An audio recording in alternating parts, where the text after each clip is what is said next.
بسم اللہ الرحمن الرحیم. السلام علیکم. ایپ6 آن لائن سپورٹ پروگرام میں خوش آمدید. درجہ ہے اول تا سوم اور جماعت بھی ہے سوم. آج کی اچھی بات، ہمیشہ دوسروں کے لیے آسانیاں پیدا کرو. یعنی جو انسان دوسروں کے لیے آسانیاں پیدا کرتا ہے اس کی مشکلات خود بخود حل ہو جاتی ہیں. عنوان: مضمون نویسی میرے بھائی کی سالگرہ.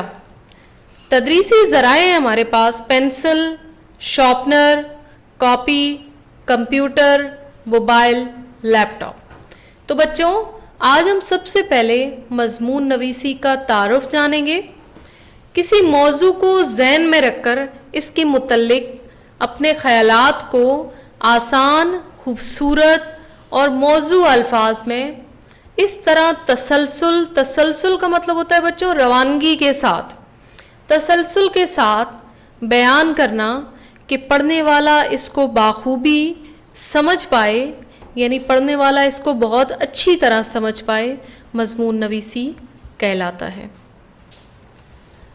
آج کے ہمارے عنوان کے تدریسی مقاصد ہیں: مضمون اپنے الفاظ میں تحریر کر سکیں گے، اسی کے ساتھ ہی تمام طلباء قواعد کی روح سے دیا گیا کام مکمل کر سکیں گے، اور ساتھ ہی تخلیقی صلاحیتوں کو اجاگر کر سکیں گے. تو بچوں، میرا پہلا سوال یہ ہے کہ پیراگراف کسے کہتے ہیں، یعنی نثر پارہ کسے کہا جاتا ہے؟ جی بچوں، کسے کہتے ہیں؟ جی سوچیں اور بتائیں. جی مختلف جملوں پر مشتمل جملوں کو پیراگراف کہا جاتا ہے. اچھا بچوں، مجھے بتائیے کہ آپ سوم کلاس میں کیا آپ نے کبھی کوئی مضمون لکھا ہے؟ جی ویری گڈ. تو بچوں، مضمون مختلف حصوں پر مشتمل ہے. اس کا پہلا حصہ ہے تمہید، دوسرا ہے نفس مضمون، اور مضمون کا سب سے آخری حصہ اختتام کہلاتا ہے. تو آئیے ہم مضمون کے تینوں حصوں کو تفصیل کے ساتھ دیکھتے ہیں. پہلا حصہ بیٹا کیا کہلاتا ہے؟ تمہید. تمہید مضمون کا پہلا اور اہم حصہ ہے.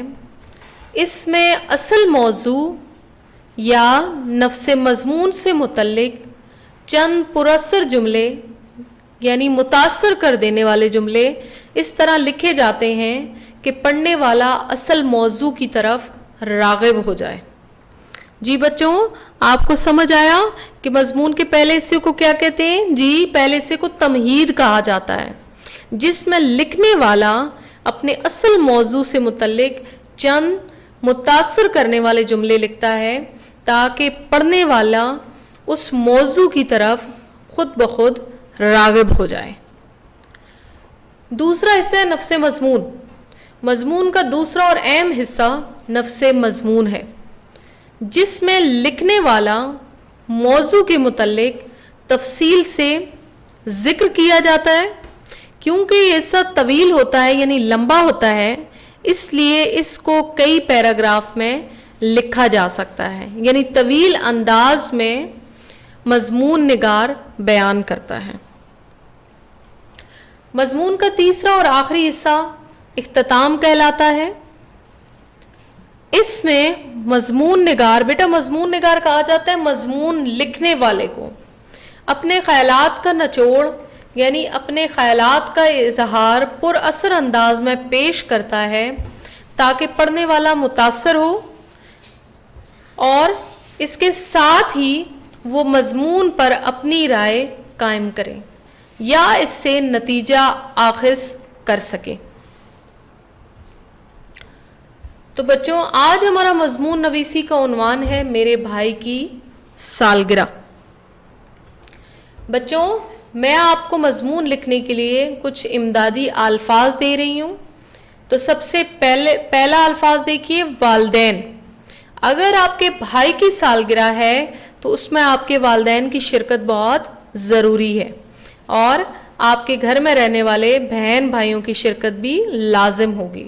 لیکن آپ نے موجودہ حالات کو ضرور مد نظر رکھنا ہے کہ حالات کیسے ہیں، کن حالات میں سالگرہ منائی جا رہی ہے. جیسے آج کل وبا پھیلی ہوئی ہے، کرونا کی وجہ سے لوگوں کا ایک دوسرے سے ملنا جلنا بہت مشکل ہو گیا ہے، اور آپ نے موسم کو بھی ضرور مد نظر رکھنا ہے کہ موسم کیسا ہے، اور اس کے ساتھ ہی آپ اس بات کو بھی مد نظر رکھیں گے کہ تحفے کیا دیے جا رہے ہیں، اور آپ افراد کی شرکت کو بھی مد نظر رکھیں گے جن کو آپ دعوت دے رہے ہیں، اور اس کے ساتھ ہی آپ احتیاطی تدابیر کو بھی اپنانے کی کوشش کریں گے.